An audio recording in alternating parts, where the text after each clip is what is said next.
දූ සාදු සාදු මේ අතිශය රමණීය දසුන තන්තිරිමලේ පුදබිමේ පොසොන්පුර පසළොස්වක පොහොය දවස නිමිති කරගෙන තන්තිරිමලේ පුදබිම විදුලි ආලෝකයෙන් ඒකාලෝක වී ආලෝක පූජාව ආරම්භ වුණා.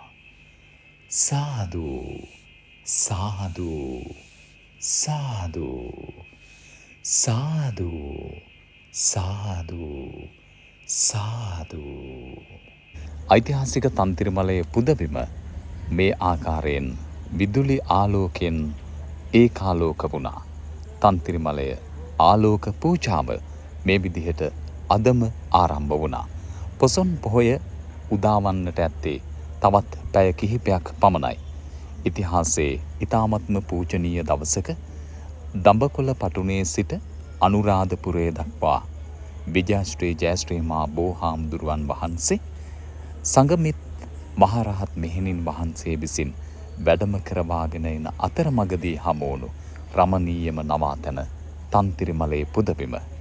ඉතිහාසයක පටන් අද දක්වා දහස් ගණන් ලක්ෂ ගණන් සැදැහැවතුන් සැදැහැවතියන්ගේ වන්දනාමානයට පාත්‍රවන මේ ඓතිහාසික තන්තිරිමලයේ පුදබිම උදාවන පොසොන්පුර පසළොස්වක පොහොය දවස වෙනුවෙන් මේ විදිහට විදුලි ආලෝකයෙන් ආලෝකමත් වෙලා උතුම් වූ පූජනීය ස්ථානයක් ලෙස අද ආලෝක පූජාවට පාත්‍ර වනවා.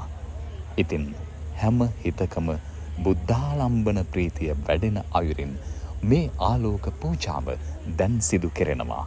සාදු සාදු සාදු සාදු සාදු සාදු සාදු සාදු සාදු. හැම හිතකම සාදු නාදයන් නිම්නාද දෙන්නේ මේ රමණීය පරිසරය අද දිව්‍ය විමානයක්සේ දිස්වන අවස්ථාවකදී හැම දෙනාටම උතුම් වූ තන්තිරිමලය සෑරජානන්ගේ පිහිට ආශිර්වාදය ලැබේවා. සාදු සාදු සාදු සාදු සාදු සාදු.